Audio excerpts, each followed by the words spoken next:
This interview is for information only and should not be considered as investment advice or a recommendation to buy shares in the company featured. Welcome to this Stock Box interview.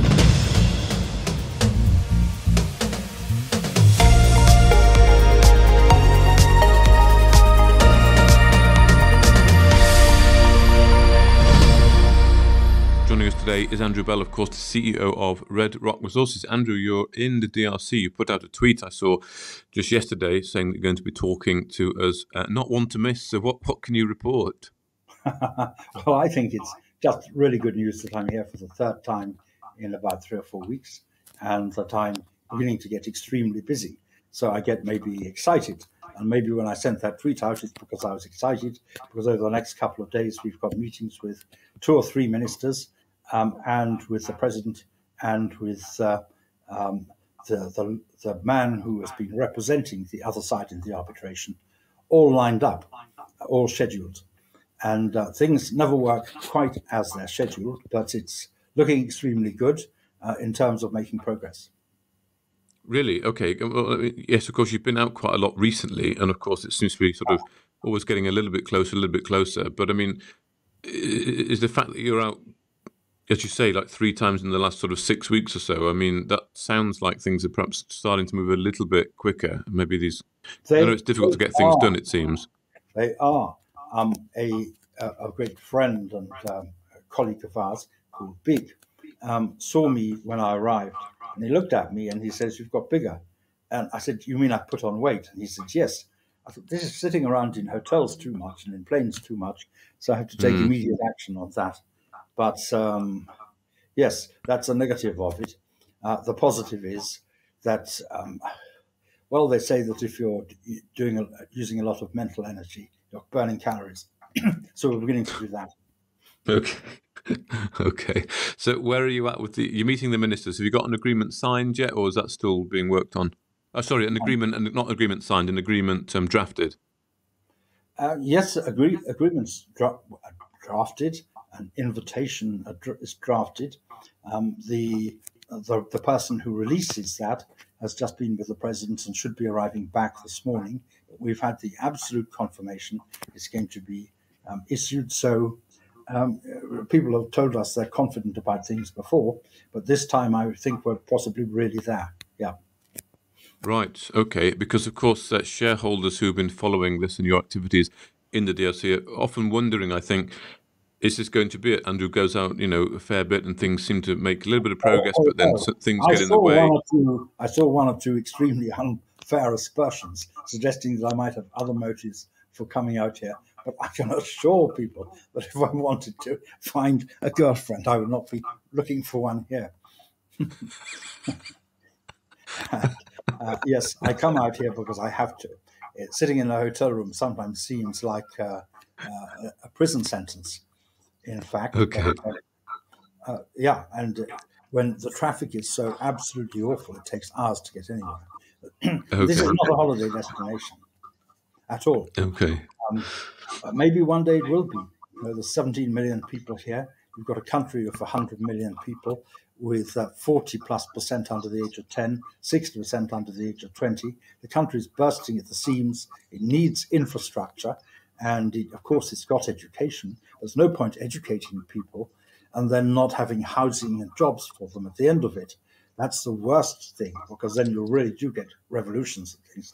So the government knows it has to get its skates on and is very anxious to make progress. And that's what I find encouraging, is the president and the people around him do really get it. And so if we're on the same side and they come to see that we're on the same side, we want to do things, I think we benefit.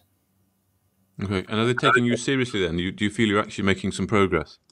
Well, we spent 30 months in which we were waiting for the result of the arbitration. And I do think that there was a problem with there was a problem with some political influence being used against us. But that was really the lawyer for the other side who was trying to carve out something for himself when he became a minister. But the fact that that money is still there, didn't get paid out to anybody, even to people with political influence after 30 months, is a great point in our favor. It shows that people had to come through us to get paid, even the other side. And the fact that the other side is now really out of favor politically, and some of them living in exile and in expensive places like Dubai and short of money, they're really anxious to get a settlement on this. And when we spoke to the other side, we found them only too willing, enthusiastic, pleased at being able to do a settlement direct. And it was one or two of the people in the middle, including their former lawyer, who were actually keeping us apart because they wanted to get something for themselves. But dealing with the other side is not actually difficult. We've reached an agreement in principle. I mean, we'd reached an agreement some little while ago. We could sign direct with them. But if we do that without doing it in witness by the by the arbitrator, then we can't give essentially instructions to Jacquemin to pay. We just have to beg Jacquemin to pay as it should do. And then they will start asking a price for sending the money. We don't want that either. So we're following the course we set out on, which is to do the arbitration. We've waited 30 months patiently, and now suddenly we're able to meet ministers and people one after the other and have all the meetings we were trying to have during this previous period. But people were deliberately keeping us away and obstructing us from having those meetings, which shows that sometimes, persistence is necessary. And I think you'd expect persistence to be a necessary quality here, because they've seen so many people come and go, so many people who weren't serious, so many fair weather investors and so on, that to break through and be taken seriously, it takes an effort.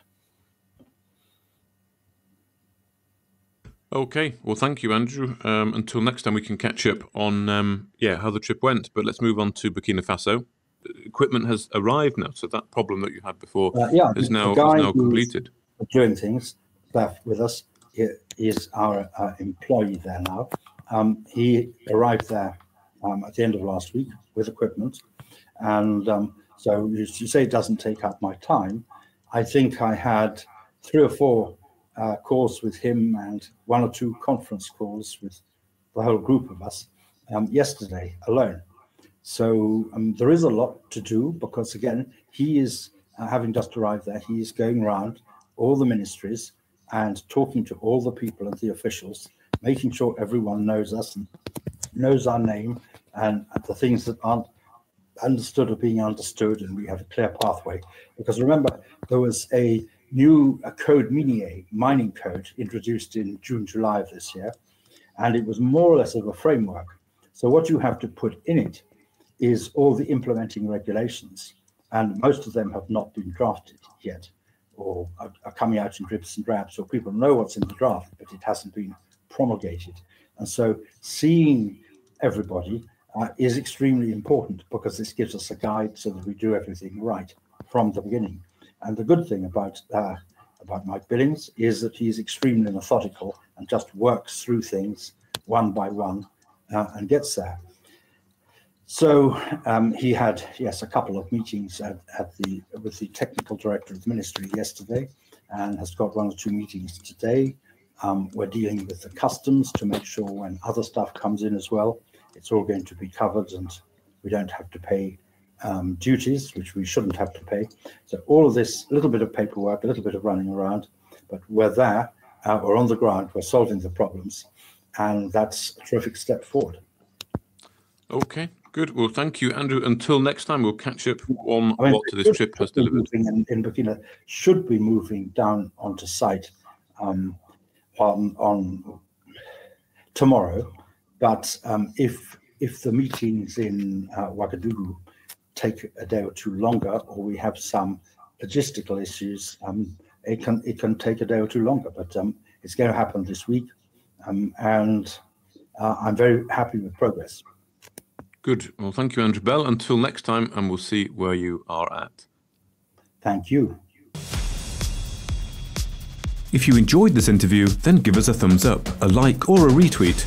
Subscribe to us on YouTube or follow us on Twitter, and hit that notification bell to be the first to know when we release new content. There's loads of great content on our website too, across all our programs at stopboxmedia.com.